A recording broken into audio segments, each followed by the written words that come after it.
What is it that actually makes someone a genuinely happy person? I'm not talking about toxic positivity or someone who just posts a lot of cute pictures to Instagram so it looks like their life is happy. I'm talking about genuine happiness. Now, I'm a very observant person, and the thing that I've noticed is that happy people tend to have similar habits and patterns and many little things in common. So let's talk about it. What are those? What makes happy people different? Hey friend, welcome back. If you're new here, my name's Jillz and I help women step into their power, tap into their divine feminine, and become their best self, live their best life. So if that's something you want to do, you should subscribe and stick around. And if you want more from me, you should get on my newsletter. It's called the Dream Life Digest. It lands in your inbox for free every Tuesday, and it's where I go a little bit deeper. So the link for that is down below, but let's get into it. So you want to know what is the number one habit of happy people that I have noticed? It's that they're excited for things. They still have excitement in their life and they stay excited about all the little things. They get excited for the first day of fall. They get excited to try that new little restaurant. Christmas isn't just a day, it's a whole season. They romanticize their life. And it's the super little things too, like they're excited about waking up and drinking their morning cup of coffee. That excitement and romanticizing everything, it brings whimsy into your life and it brings gratitude into your life. And I think having excitement for things big or small is really underrated. And they've studied this, they've actually proved this.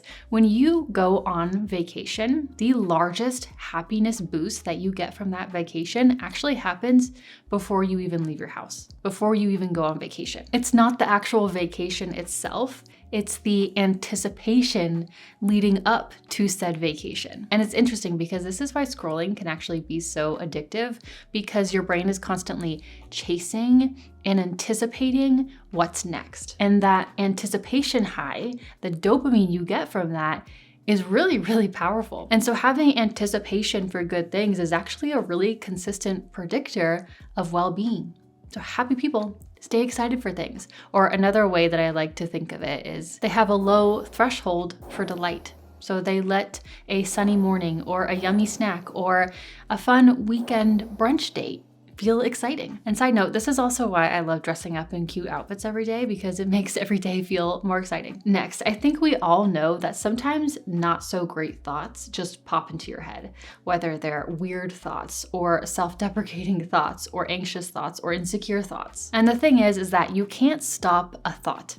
But the next habit of happy people is that they don't believe everything that pops into their head. The brain produces over like 6,000 thoughts a day. That's a lot of thoughts, and most of them are just noise. Happy people have negative thoughts too.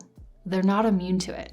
Like I said, that thought is automatic. You can't really stop a thought, but believing it, on the other hand, is a choice. Taking every single thought that pops into your brain so seriously, that is a choice. A lot of the suffering that we experience as human beings isn't necessarily about what's happening. It's from what our brain is saying about what's happening and what you're focusing your attention on. When you get a negative thought, do you grab onto it and replay it and build a whole story around it in your head? Or do you try to argue against it in your head? Or do you just let it pass and not take it so seriously? Because happy people do the latter. Think about it. There's a big difference between someone thinking, I'm a failure, versus I'm having the thought that I'm a failure. Same sort of thought, but completely different relationship to it. One feels massive and like it's gonna ruin your whole life, and the other one feels more like an observation. And observations are easier to let go. Now, before we keep going, I do want to thank BetterHelp for kindly sponsoring today's video. When we talk about happy people, most people focus on the external stuff, like having friends and hobbies and a full life, and yes, that matters. But real happiness isn't just what's happening around you, it's also what's happening within you. Your mindset, your emotional world, and the way you relate to your own thoughts. And it's really hard to feel genuinely happy when your inner critic is loud or when you believe every negative thought that pops into your head. That's why having the right support matters, whether you're dealing with anxiety or negative thought patterns or self-worth stuff, or you're just trying to break habits that aren't serving you anymore. Having someone to actually talk to makes a difference. Therapy gives you a space to work through what's coming up and start shifting that inner dialogue so that the happiness you're cultivating on the outside actually matches how you feel on the inside. And sometimes just having having an outside perspective can help you get out of your own head and see things in a new light. That's where BetterHelp comes in. BetterHelp is an online therapy platform that makes it easy and convenient to get matched with a licensed therapist. No waiting rooms, no commuting, just professional support from home on your own schedule. You just fill out a brief questionnaire and get matched with a therapist within a couple days. And if that first match isn't the right fit, you can switch to a new therapist at any time at no extra cost. If therapy feels like the right next step for you, just click the link in the description or go to betterhelp.com/Jillz to get 10% off your first month. Okay, this next one is huge and a little ironic, but happy people are not always trying to be happy. It's a bit of a paradox, but it's true. Happy people are absorbed in something other than happiness, a project that excites them, or hobbies that excite them, a goal that adds fulfillment to their life, or relationships that feel rewarding. Happiness is not the focus. It's just a byproduct. We see this a lot in life. The more that you want something, the more that thing evades you. It's like trying to fall asleep. The harder you try to fall asleep, the more awake you become. And the only way that you can sleep is by stopping the trying. Iris Moss at UC Berkeley actually ran research showing that people who explicitly value happiness as a goal actually report being less happy, more lonely, and more depressed than people who don't. And that basically when happiness becomes the goal, you start monitoring for it and chasing it and always thinking about it. And that constant monitoring creates a gap between where you are and where you think you should be. And that gap is where the suffering lies. Viktor Frankl, he's the author of A Man's Search for Meaning. It's a good book. He said this very well. He said, happiness cannot be pursued, it must ensue. Meaning happiness is not a target. You don't aim at it. You aim at something worth doing, and happiness shows up as a side effect. And you see this paradox a lot. The person who desperately wants love repels people, but the person living their best life and absorbed in something wonderful attracts them. Or the second you try to be cool, you're not cool, right? Because cool is the absence of trying. There are just some things that the more you chase, the farther it runs away from you. And I think happiness is one of those things. Now, this next one is actually another sort of paradox that's really interesting. It's called the paradox of choice. Happy people do not get bogged down by choice and they stay committed to their decisions. This one is very counterintuitive, but it's true. We think that more options will give us more freedom and therefore more happiness. But often it is shown that the exact opposite is true. The more options we keep open, usually the less happy we are. Barry Schwartz, he wrote a book on this called The Paradox of Choice. And he did this research where he studied two different types of people, maximizers versus satisficers. Maximizers are people who need to find the very best option, where satisficers pick good enough and move on. And what he found is that maximizers are more depressed, more prone to regret, more of a perfectionist, not surprisingly, and most importantly, less happy than satisficers. The people obsessively optimizing their lives were the ones suffering the most. And we see this kind of thing over and over again. There was this one study done at Harvard where photography students were told to take a bunch of pictures and then they got to pick one and keep that one. Half of them were told that they could swap their photo anytime in the next few days, but the other half were told that that choice was final, no takebacks. And the group that couldn't change their mind ended up significantly happier with their photo, whereas the other group, the group that could swap, they kept second guessing, they kept evaluating, and they never came to love the one that they had. People predict that they will be happier when they have the freedom to change their minds and all these other options. But in fact, the opposite is true. It can actually end up being the very thing keeping you from settling into what you have now. It's like doom scrolling homes on Zillow in cities you're never gonna move to. If you keep asking yourself, oh, but what if I move? But what if I move here? What if I move there? It means you probably aren't ever fully present or able to enjoy the city you live in now. And of course, there's nothing wrong with having options and being thoughtful about what's best for you and your life.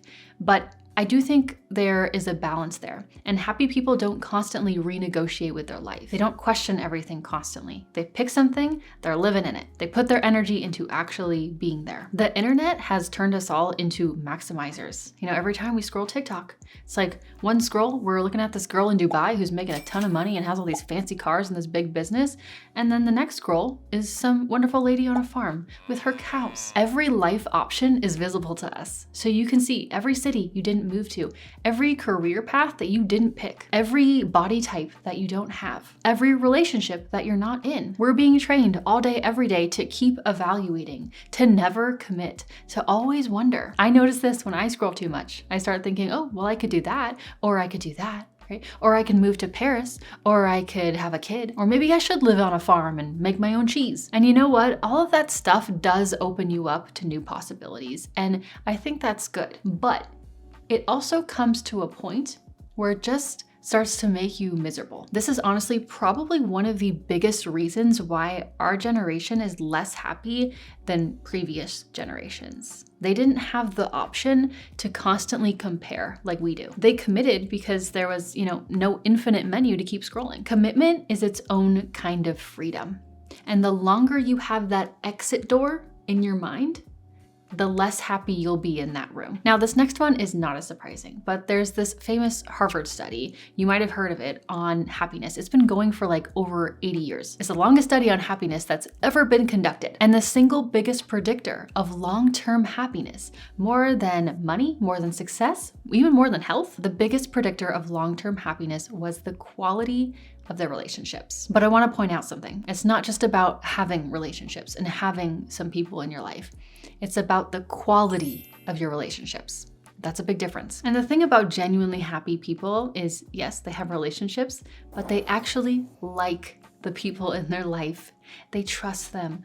Quality. Do you feel like you can be yourself around the people in your life? Do you have people that you can truly rely on? Do you feel loved by the people around you? In that famous study, people with even just one or two deeply loving, trustworthy, safe relationships, they did better health and happiness wise than someone who may have a big social network, but that quality was not there. And they didn't have anyone that they could feel they could really count on. The people in your life affect you more than you think, because at the end of the day, we are human beings. We are mammals. We are community driven. It is literally in our biology. And honestly, what this comes down to is nervous system regulation. We are not designed as community driven beings to regulate our nervous systems alone, or to have regulated nervous systems alone. We're supposed to regulate in community with one another. When you're around people you trust, your body relaxes. When you're around people where you feel like you have to perform for them in a way,